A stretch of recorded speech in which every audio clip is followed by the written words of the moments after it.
Et dans le cadre de vos relations, vous avez une connaissance de plus en plus intime de vos clients, là, du coup. Intime, on n'en est pas là encore, je disais tout Non, à l'heure. quand je dis intime, pardonnez-moi, c'est... non, parce que pour moi, intime, ça veut dire des trucs, mais ce que je veux dire par là, c'est... Tout bien pensé dans le cadre Il faut qu'on développe, indiqué. je disais tout à l'heure, il faut qu'on évolue sur nos outils, il faut qu'on essaye de créer une communauté, qu'on échange davantage autour de sujets qui ne sont pas à enjeu immédiat. Sur un plan, un projet, le besoin d'un utilisateur, il faut qu'on évolue de ce côté-là, ça n'est pas fait. Mais il faut qu'on réfléchisse, il faut qu'on travaille pour créer un échange désintéressé, je vais dire, à court terme, mais sûrement intéressé à long terme. Voilà, mais il y a quand même l'introduction de la notion de désintéressé, d'être désintéressé. Vous avez une connaissance, allez, on va dire intime dans le cadre considéré et toutes les précautions oratoires bordant l'expression de votre clientèle.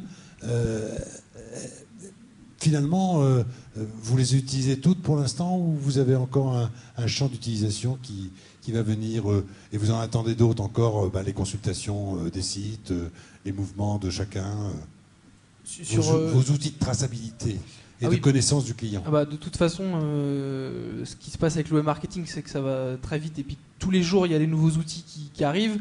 Donc l'important c'est pas se noyer dans les outils non plus, mais on peut toujours connaître de manière toujours plus précise son client. Alors, à la condition que le client le veuille bien.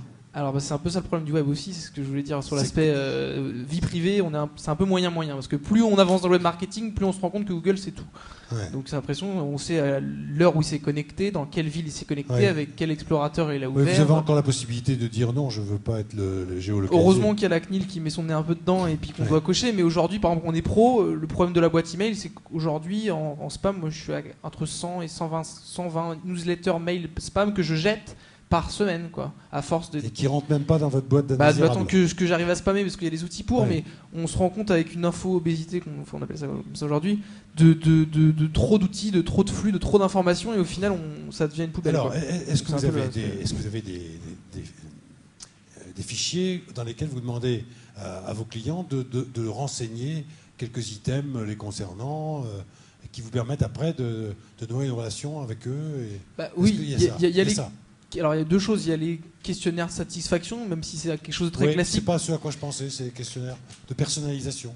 Alors sur la partie, il y a quelque chose de la participation à l'évolution des produits. Oui, par exemple. Ça peut être quelque chose d'intéressant. Effectivement, si on fait une nouvelle version de notre boutique, ce qu'on pense faire, on va demander d'abord l'avis aux utilisateurs si ça leur plaît, et puis si ça peut leur plaire. Après, Alors l'impression que j'ai, c'est que le client accepte de plus en plus de se dévoiler, sans que personne n'y voit d'autres connotations que de dire où je suis, ce que je suis, mon âge, ma composition familiale, etc. Se dévoiler, oui, mais dans la participation, de manière constructive. Oui, voilà, pour recevoir des choses qu'il attend, qu'il espère de son fournisseur, en la circonstance. Et qu'il attend de son fournisseur qu'il mette à sa disposition des outils gratuits. Et on est dans une espèce de bénévolat, de gratuité momentanée en tous les cas. Alors effectivement, des outils 3D, des choses comme ça. Bon. C'est vrai que la spécificité de l'open source, effectivement, de la gratuité, il y a une remise en cause pour moi économique énorme, c'est la notion de rentabilité, parce qu'il y a beaucoup de services comme Facebook qui aujourd'hui est limite rentable, Deezer où vous pouvez écouter de la musique de manière gratuite, qui n'est pas rentable, alors que donc la contrepartie de la gratuité, on peut avoir un système qui a un fort succès avec des utilisateurs comme Facebook est 4e population mondiale, mais qui n'est pas forcément rentable. Donc il faut faire attention à la notion de gratuité, mais effectivement la place de l'utilisateur et de ce qu'il va construire au sein de la structure. Alors on voit bien les modèles économiques qui sont en train d'éclater, de voler en éclats pour certains.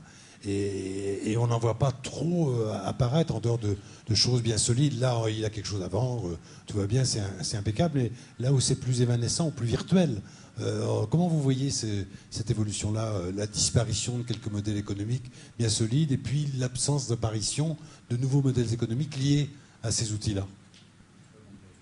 Très bien. Le chemin se fait en marchant, comme dit là. Non.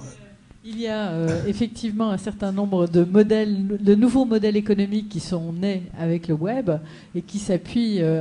je vais juste raccrocher le wagon par rapport à ce qui a été dit tout à l'heure. C'est-à-dire qu'aujourd'hui, sur le web, il y a un principe du marché gagnant-gagnant. Donc, le client ne peut pas et c'est le fournisseur qui paye, souvent.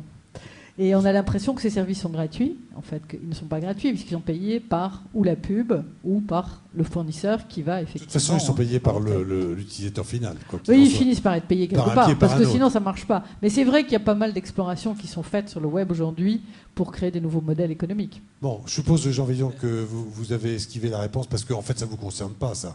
Votre modèle économique, il est très clair et tout va bien. Et vous ne voyez pas de choses particulières dans votre domaine à vous.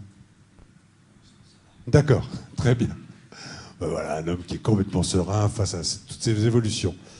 Bon, un petit mot de conclusion sur Juste pour du chercheur. compléter, il y a aussi toute une série de logiques don contre don, puisque une des bases des processus communautaristes, c'est don contre don, qui sortent donc des transactions sans intermédiaire, quoi, hein, genre le bon coin, le machin. Ça se développe quand même comme forme alternative qui pose aussi problème aux marketeurs, aux commerciaux, etc., etc. Et puis ce qui a été évoqué tout à l'heure, c'est l'idée qu'il y a aussi de la résistance qui se développe. C'est-à-dire que tout le monde n'est pas béat devant ces dispositifs-là, tout le monde n'est pas « Oh génial, je vais contribuer ». Il y a des phénomènes de résistance, il y a les no-logos, il y a les casseurs de pub, il y a les gens qui installent des logiciels anti-traçabilité. Enfin, bref, donc ce que je veux dire, c'est pas non plus le côté super consensuel, youpla bloom. C'est que là aussi, c'est une contrainte sociale majeure pour les marketeurs. Dans le grand village global, il y a quelques petits babas au rhum qui sont en train... C'est une de vos lignes, ça, je crois, Baba au rhum. Hein. Et quelques petits babas au rhum, alors là, de résistance gauloise ou similaire qui se développent, c'est ça que vous voulez dire? Donc, pas de vision unanimiste et... Non, mais le web, c'est tout nouveau, c'est tout récent, oui. tout ça. Donc, il faut apprendre à le maîtriser.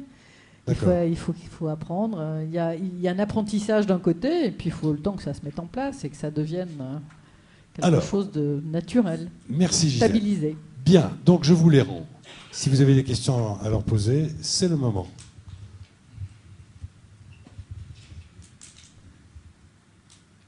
Vous vous présentez, vous posez une question? Bonsoir, Robert Chalumeau. Je souhaitais simplement, par rapport au titre, astuces et pièges à éviter, savoir ce qu'il en était. Oui. Alors, les astuces, en fait, il faudrait qu'on revienne au tableau de Félix, qui a montré toute la palette sur laquelle il jouait, cette espèce d'orgue à buzz et à bise. Qui n'est pas encore complète. Qui est pas encore, et en plus, c'est pas complet. Alors. Les astuces. Alors, oui. Les astuces et les pièges. Alors, les astuces et les pièges. Voilà, se marier avec un guide pour commencer. Plutôt les pièges, alors, on me dit. Mais les pièges à éviter, je pense qu'on vient d'en parler. C'est-à-dire qu'il faut arrêter aussi de dire que c'est Internet, c'est dangereux. Internet et la réputation, enfin, on rend toujours Internet coupable de quelque chose. On est d'abord coupable de ce que l'on publie. C'est ça qui est important. Savoir ce qu'on publie, voilà. Il faut savoir si on publie. Les étudiants travaillent évidemment beaucoup là-dessus. Les adultes ont été moins sensibilisés à ce sujet-là, mais il est clair qu'on est quand même responsable de sa publication. Alors on a les copains qui peuvent publier, c'est vrai. Mais je vous assure, moi, ça fait maintenant des années que je travaille dessus. Je suis sur tous les réseaux sociaux. Je suis aussi exposée, parce que voilà, je suis en face de vous, donc ça se passe bien, mais il est clair que, comme pour toute chose, la réputation d'une entreprise s'il y a quelque chose qui ne va pas bien, on essaye d'y remédier, il faut être en veille, c'est toujours en permanence, c'est ça. Je pense que le leitmotiv, c'est la veille, et aujourd'hui, on a des outils en veille. Vous tapez votre prénom et votre nom sur Google, vous allez voir ce qui va sortir.